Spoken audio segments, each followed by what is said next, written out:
Hey folks, welcome back. It's Lucid, and we're back with another turn with the late age Ctis. It's turn 49, spring in the year 4. We got a bunch of gems from Calum. Some of this is the payout for our agreement to let him have. There's 2 globals. I guess I'll stop saying that every time, but then I think these 5 were from a trade. Cast Record of Creation, we found a Garden of Pearls, which is a 2 pearl site, so that's super good. And then I believe the Lake of Living Water is a 1 water site. So it also starts an event chain, which is kind of cool. I don't really have a lot of water mages to take advantage of that event chain at the moment. We have a battle in Phlegra, and this is what we're looking forward to. Now, I actually could have done this a lot better. I should have had her just do like 1 spell or 2 and then advance and cast, like Power the Spheres and then advance and cast. But we'll look at her script here. He's got 1 Lace Dragonian Tyrant and then a ton of Smiths. I would love to capture these. These are huge for the Master Smith bonus, giving us access to like water and fire. Be really good to get a few of them. Power the Sphere, so that's a good first step. We can also do Strength of Gaia. I think that should be my second one, and then I should run in. But I think she does Howl. See, she does Summon Earth Power. She should have just done Strength of Gaia. This would be okay. But she should run in now. She's about to cast Howl, and that's a huge mistake. Temper Flesh, don't need to do that. Relief, don't need to do that. I'll turn on Team Colored Squares so we can see some thefts. We got this guy already. But see, she's fatigued out for so long, and the battle doesn't take that long, so we're really missing valuable opportunity here. We've converted a second one.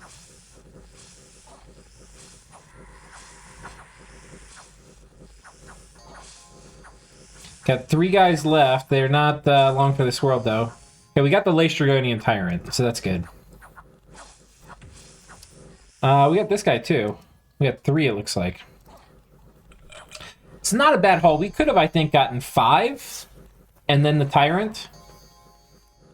Oh, there's a hero here as well. Man, if we get him, that would be huge. I don't think we do.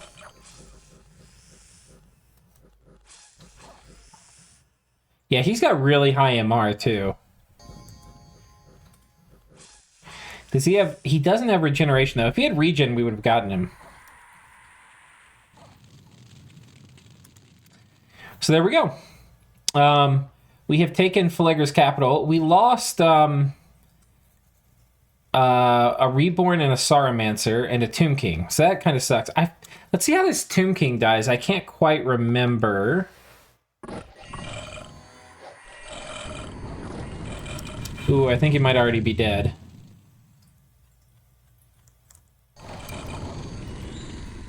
Ooh, yeah, that was him right there. See what the little claim life used to be.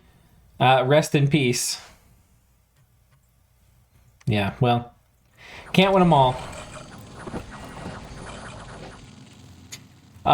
We got Armor of Knights and a Flesh Eater, as well as all the gear that was on these guys. I don't think there was much. And then we have a cool battle here between Pangia and Patala. So, really interesting. We got a huge pile of monkeys over here. An enormous pile of monkeys. A golden naga. And then a lot of sages. I think the best move for Patala is to just magic duel these guys. I mean, his monkeys are a lot cheaper. And I think he has a lot more of them. But let's see what happens here. I'm just going to watch. We got Light of the Northern Star up.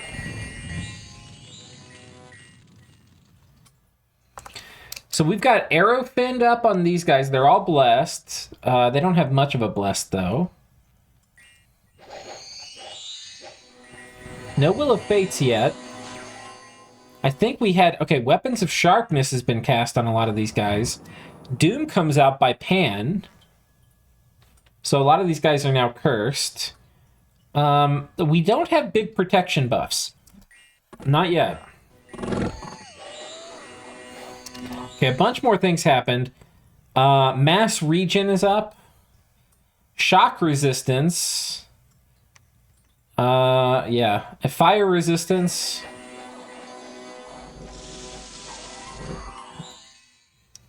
Still no Fog Warriors. Oh, Mass Flight.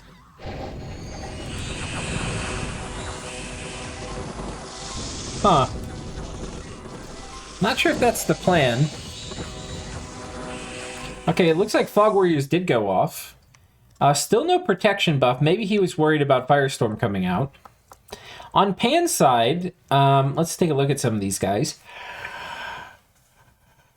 We have Mass Protection and a Fire Weakness. I don't think Bandar is going to be in a position to really exploit that. And then they have Fog Warriors off as well. So the Pangaea stuff, I think, is a lot more tanky. And what's strange to me is that Bandar or Patala put up... Like, they have a lot of archers, which are not going to do well against Fog Warriors, but they have Aerofend. But they don't have any of the protection buffs, so I'm like, if you... Well, I mean, they have... Okay. They have Mist Form, but didn't do Mass Protection. I don't know. They do have Weapons of Sharpness, but they don't have magic weapons. I don't know how they're going to kill... And then, like, Mass Flight was not the play here, I don't think.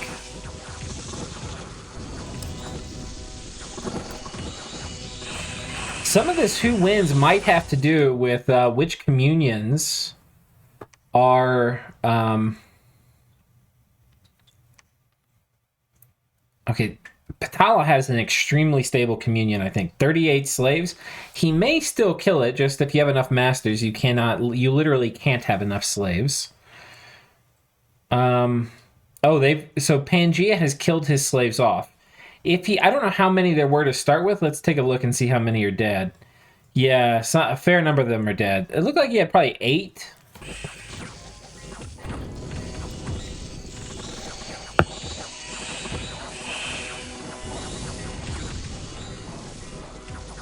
So, yeah, I'm not... I think Pan has better buffs, but I think Patala has a Communion Core still alive. The Pan Mages are mostly just free actors now, or, they're doing their own thing. Gifts are coming out. It could be the flying guys. They all died who jumped back here, but they did distract Pan. And now the gifts are coming out. I don't know whose gifts are those. Okay, it's Patala's. There were 38 slaves a minute ago. Let's see how they're holding up. They're still 38. And they're at 174 fatigue. They're probably going to die. I don't know if they have life after death. But it's round 13. They'll probably start dying by about round 16.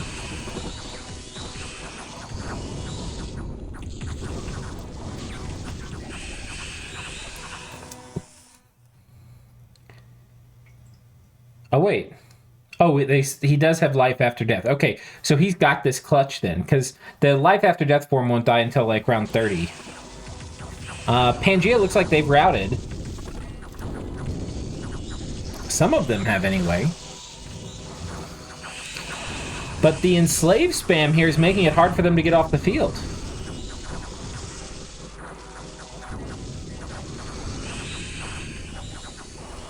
This is a pretty cool battle. I actually, at the beginning, I was thinking, and I couldn't remember how this one played out, I was kind of thinking Pangaea was going to win this.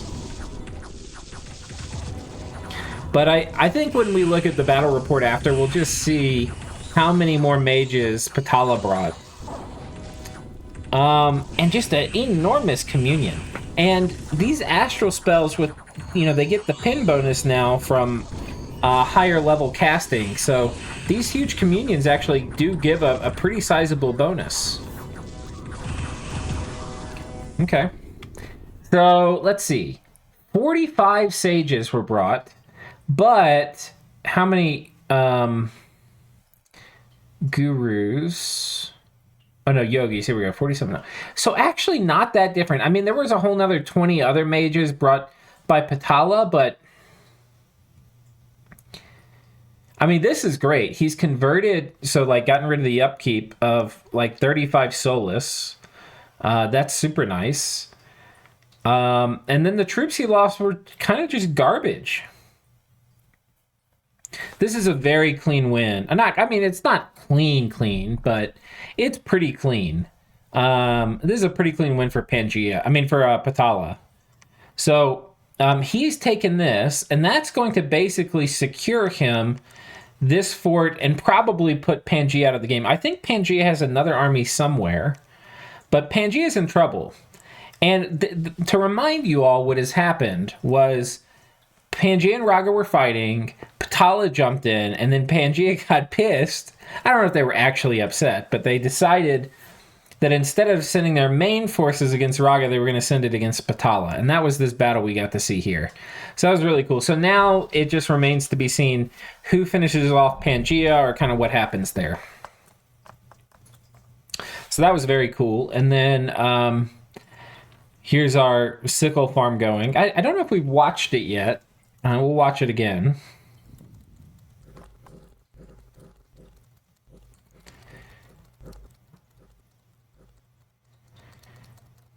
So this is how it goes. And they try to kill them all. I think we've watched it before. I'll make sure we don't watch it again after this. But yeah, basically he's killing people, but there's enough PD that he's not going to be able to kill them all before if you're looking up here at the battle round, before this gets to 90. And then he runs off. And so then he has to survive the retreat check, which is why you want really high morale. Even things like 30 morale can still fail. So, something to consider. Wolf Oak. That was pretty good. So that's it for this turn. In terms of troop movement, we're coming over here to send a bit more in to help pop this fort. Phlegras is pretty much toast now. I forget what all artifacts we're forging. I'd be able to ramble on about that a lot better. We're using our enchantment bonus site here to do Twiceborn, and then we're shuttling them into this lake system to suicide them. Now, it's actually kind of sad, a little bit. I think the Death 4 ones still are the best ones to do it. I was hoping to roll a Death 5. I think you have a 20% chance of getting a bonus path, and I was like, oh man, if I get a Death 5, that'll be sick. Turns out you can't get above Death 4 from Twiceborn. So, yeah, I will never get a Death 5, even though I'm going to try pretty much the whole game. So that's a bit of a frustration that I have in this game. But anyway, I think it's fine because it's still, I think, the best one to sacrifice or to Twiceborn. Just because the Death 4 path is so useful, even though we basically lose the chance of getting, the 20% death bonus, I think for the most part, I don't really care that much. I'd rather just have the Death Force. And the main reason, well, there's a few reasons we're doing the sacrifice. One is that, we have a Reforming Flesh Bless. That's going to be really good on the Twiceborn chassis. They're also way more durable. They have like twice the hit points. Let me see if we have any here. Yeah, we don't have any. We'll have some soon, but I'll show you the chassis. It's basically way, way better. Yeah. And it's a little risky. It's a little risky moving undead things around like undead mages if they're not like in an undead army, because they can be picked off with things like Ravenous Swarm. But we've got a ton of undead troops. That's not really a concern. It's basically pretty much a strict upgrade for us. And with things like Flames from the Sky and stuff coming out, I really do want a better chassis. They get better natural protection. They get the poison resistance, the cold resistance. They get no encumbrance. They're going to get my Reforming Flesh Bless. Pretty good stuff. So yeah, we're basically doing that. We're getting ready to see what happens to Patala.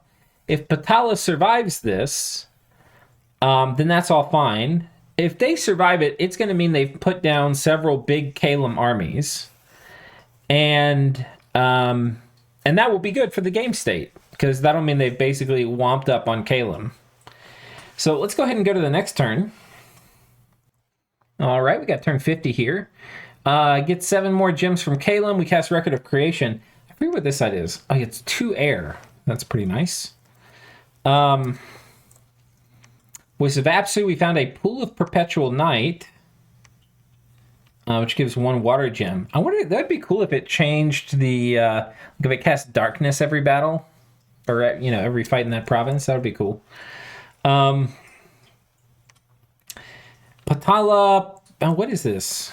Was this a suicide? Yeah.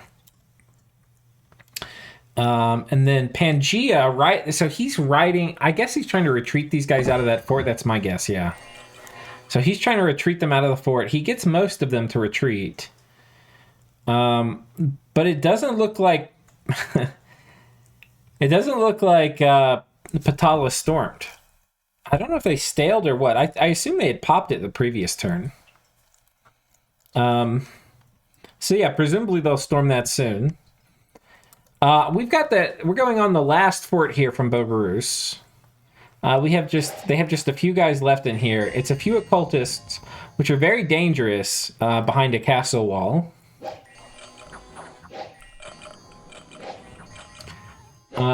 We've done Rigor Mortis though, so they can't Skelly spam indefinitely. They've made a few elementals. Somehow they all blew themselves up. I think they must have cast Wither Bones or Dust to Dust. Let's come back here and look at just the Mage Core.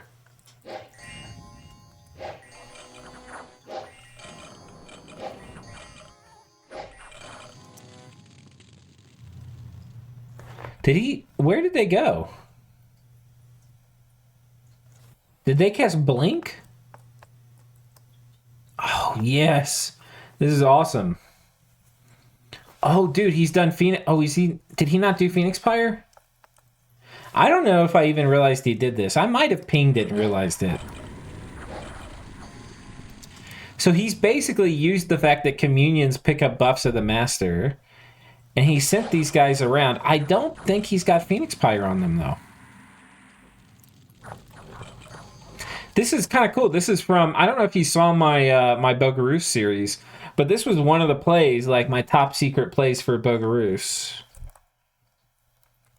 It's not something you want to do, but it's a perfect move for a situation. Oh, that looked a lot like Phoenix Pyre. Did they get it off? No, they still didn't.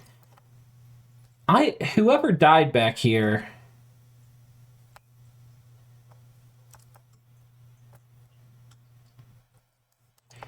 Did somebody get it off? Let's watch this again, because this is pretty cool. I love it that they scripted this at the end here. Communion Master, Iron Skin, Temper Flesh. He definitely has the paths to do it. It's possible he doesn't have the research, but I find that unlikely. Reinvigoration.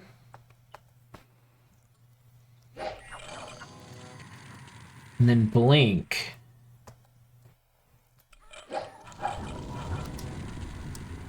Solar Rays, Fire Elemental. What was the big explosion back here later? Did one of these have... Oh, he has Inner Sun on him. Okay, that's what it was. Huh.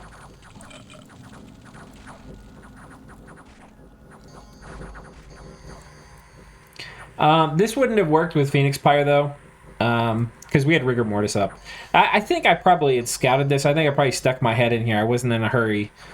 But yeah, basically this stuff doesn't work with Rigor Mortis up. Even if he did Soul Vortex, it wouldn't matter because all my stuff's lifeless. You can see they are tough as nails, though. It takes them a while to die.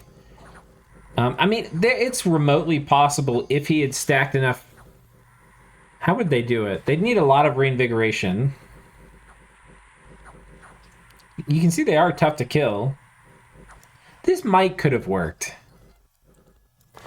As it stands, though, we didn't lose much. We just lost 8 tomb worms, and we take a generous donation of flesh eaters, which we can make good use of. Because we've got a ton of thug chassis as well. But this was such a cool setup by them. They just didn't cast Phoenix Pyre, which is one of the main things that you do. You know what? It might have worked if they had done Hell Power, because that also gives reinvigoration. But the horrors might kill them, despite the fact, because normally you're like protection stacking, and that's how they were surviving. But the horrors do armor negating damage, so I don't know. It's hard to know how that could have gone. Very cool though. So this is interesting. So I've finally gotten a scout on top of Utgard's cap, and so I think is there a prophet in here? So this is the prophet. He could lead these guys out. For whatever reason, Utgard doesn't really want to. I believe this is who cast Foul Vapors here? Oh, Utgard did. So the Monolith did. And these guys have regen, but he's going to get them all afflicted. Like, these guys are very likely to pick up afflictions with... They did okay. Well, you're pretty likely to pick up afflictions with that much poison on you. And this guy got a few. And with two-handed weapons, if you lose one of your arms, you lose the battle axe. So that's a little bit of a zinger. The other thing is I believe he magic dueled.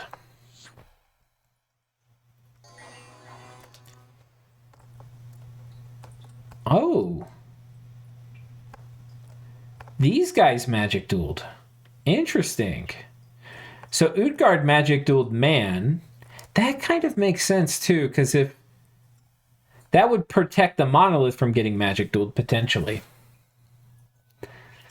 Because if they can magic duel, if man can magic duel this Monolith, then the bless is going to be gone, and then he can just walk in and kill them. The other way man could do it is if they have good, like, Serpent's Blessing, which I presume they have, if they can get the gate clogged up, like do a bunch of swarm casting or whatever, just get a bunch of garbage right here in the gate, then they can just hit these things with Gifts of Heaven, and they'll all blow up. The Bless... if you have enough mages, the Bless is actually a boon for you. You just blow them up with enough Gifts of Heaven. Now, I don't know how many mages man has, and they lost a lot of mages already, so they might not be very excited about that. Let's go take a look. So he's got some Wyverns here, which is cool. A lot of Magister Arcanes. Mostly Tower Guard. Yeah, I think you just, if you have Serpent's Blessing, I think you just fight this. And he's got his god here, too, the Thrice-Horned Boar. So the Thrice-Horned God is probably there for Serpent's Blessing. I think you just storm. But he's very cautious about it. I mean, I think it's good to ping, right? For sure you should ping, and you should make a ping that does something. Like, I like the idea of Magic Duel. But I think they can kill it. Yeah, we got attacked here, too, by some Long Dead. But yeah, that's basically it. We've got this fort cracked now, so we're going to be storming. We haven't really fixed that. We took one of the things off the script. We did realize it was a little overdone. We don't really need temper. Why did I want temper flesh? I might have been worried about Gifts of Heaven. I'm not really sure. There's probably a reason I did it. I'm not sure. How are we doing with our undead farm? Well, we are no longer insane. I mean, we're insane, but we had a turn to do something. So we went and cast Sin Lesser Hard this turn. We've got another setup here. So a bunch of people patrolling. Hopefully we get, some guys reanimated. The way I actually should show you is you select the group and you hit Control T, and that's going to bring up only the people. So if I just hit T, you can see there's a bunch of these reanimate, like these guys here. So a bunch of the soulless, the people have already been converted, and they're not actually going to be patrolling. So if I select all the people that are patrolling and then I hit Control T, it's only going to show them in the tactical display. It's pretty useful. But yeah, that's about how many we're bringing. And yeah, I think that's it for this turn. Let's go ahead and go to turn 51. All right, turn 51. Got some pearls from Arithia. I think we had sent them water. I think we had a water conversion deal for them. Cast Record of Creation, cast Voice of Apsu.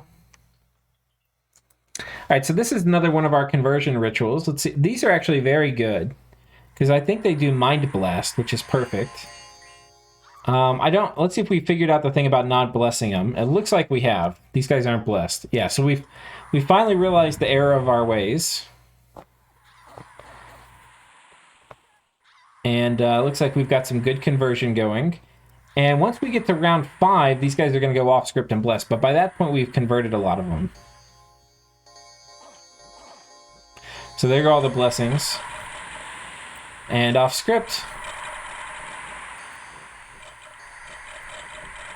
Those are about to pop. So yeah, I think we converted damn near everyone here. That was a really high conversion. We lost 37, 39, and we got 34. So we had 5 permanently die. So that's not great, but yeah. What are we gonna do?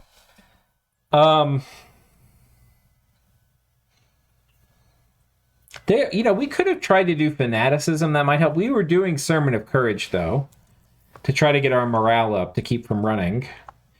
The other option is to just kind of kill things faster. That tends to help. And you can also potentially, I learned this after, you can put things to sleep with like a chill aura effect. So that would be the other option here. We need to bring a water mage, though. And we're also in the heat, so chill auras don't work very well. Okay. More gem farming. We suicide 2 more guys. I think these were twice-born folks near Bogaro. So we're sending them off to die. Pangia rides out. Again, retreats these guys off the fort. We use one of our newly minted or newly repossessed Cyclopses. And we use him as a little thug to come in. And he won't have any trouble with this.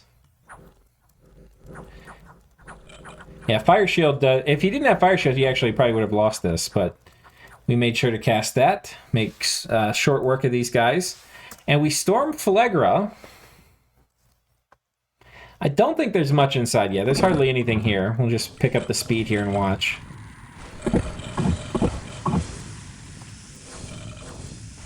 Our god is not really that close to the front. Did this guy have any gear? No. So yeah, we don't even steal anything. Patala goes to storm this Pangia fort. And this is their golden armada.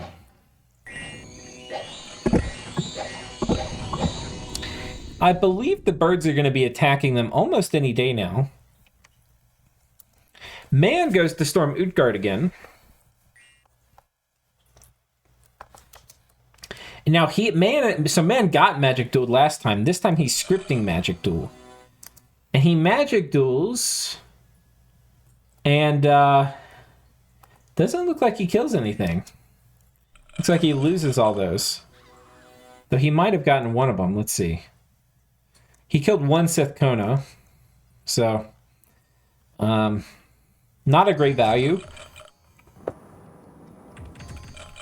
However, some of the math is interesting because this is only an Astral 4 monolith. There's nothing he could do except maybe empower it. And then, these guys are Astral 1. So in theory, he can just Magic Duel these 3 guys and then Magic Duel this guy. It's like, if you do the math, it's probably, I don't know, maybe like 8 Astral 1s to have a very good chance of doing it. But the first 3 are dead, and they've only killed 1. So, I think you can just kill it, though. Like, I think Garms are scary, but Garms behind a fort wall are not that scary. So, yeah, I think you just kill it. Yeah. But it's easy to see why this is tempting to man. Because it's like you just kill... So you got one of them, right? You just kill these 3 guys in Magic Duel of God, and then these guys are just complete garbage. I mean, in some ways, the Blood Bond makes it easier to kill them, like I was saying with Gifts of Heaven. But, like, these guys against Tower Guard without a Bless on, like, you don't need any magic. These just... They're just going to get absolutely eviscerated by Tower Guard. So, it's easy to see why it's tempting. And he's not really in a hurry. I mean, it would be nice for him, but he doesn't have another war he's in. He can just sit here. The only thing is he's losing, like, the gem income and some of the gold income from the capital. But he's not real. I'm sure if, let's say, I ended my non-aggression pact with him, he would storm it, like, the next turn and take some attrition. But yeah, he's got all the time in the world, so he's just trying to lower the attrition he takes. And yeah, we've got this last fort from Bogaro, so that the candles are going to spread out. That was another thing. I wasn't super excited about having Bogaro's candle sleeve, because ours are horrible. We have literally no scales. Look at this. Oh, we have magic, but yeah. Otherwise, not much. Troop production is humming along.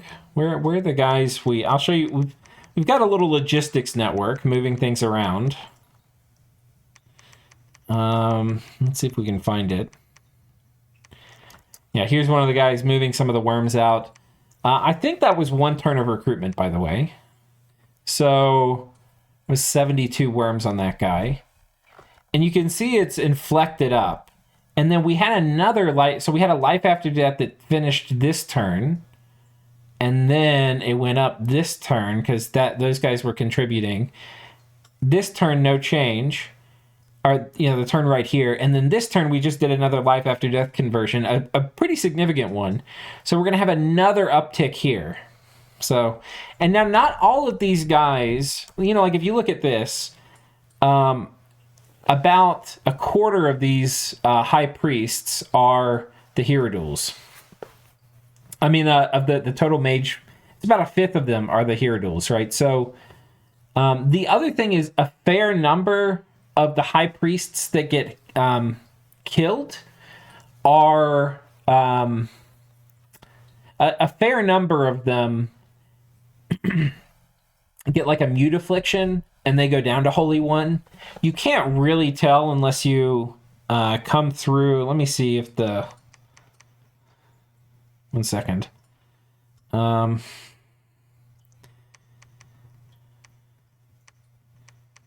Yeah. It's kind of hard to tell, but like this guy could have been... No, that's a never healing wound. There's a surprisingly large number of them. I'm not really seeing them at the moment, but yeah, so this guy's one of them. So this guy was, I believe, a high priest, and then he got the mute affliction, so now he's only Holy One. So between all of that, we still have the thing is that everybody who's reanimating the normal long dead, like, let's come down and find somebody. So like this guy, he gets, this is 3.5, I believe, or maybe even 4. I think it's 3.5 long dead a turn. Whereas this guy's only getting 1 tomb worm. So in terms of quantity, I believe half of this graph going up is tomb worms. The other half is chaff undead garbage, right? Like just the long dead we're getting. But the long dead are great for sieging. They're great for just bulking up my armies. They're great for patrolling. You can see we're getting scouts of Arco and stuff. We don't want him seeing anything going on over here. I believe this is the time when Arco starts petitioning people to attack me. I know he's talked to Ulm, and I think he's talked to Erythia, and he might have talked to Man. I don't think he's talked to Man. Nobody really wants Man getting much bigger at the moment. But Man is not public enemy number 1 right now. Man, they're probably position... they're in the top 3, I think, right now. Calum or me, I think there's if you know what's going on here with this undead production or the worm production, I'm position 1. If you don't, Calum is clearly position 1 with his huge research advantage. He's almost done researching. It's a very fast-moving nation. They can just start axing people. But I think Man is not terribly far behind them. But anyway, and Man also has a big war front with me. So, I mean, Arco does too. But if Man was to win, I think he'd be a lot bigger than Arco. I believe. So this ends up falling through. Nobody really is terribly interested in. And you have to remember, everybody thinks late age Ctis is the worst nation in the game, right? So it's hard for Arco to really rally people to his cause. And I believe what is about to happen in the next few turns is Arco and Erythia, who apparently Darkside Cookies commented in the last video that they've split Eternal Pyre. So they have decided, I think, to start bullying Calum. And I think they end their non-aggression pact with Calum. I'll give you more details on that in the coming episodes, but I believe that's what's happening about now. So with that, I will let you guys go, and hope you have enjoyed this episode, and we'll see you next time. Cheers.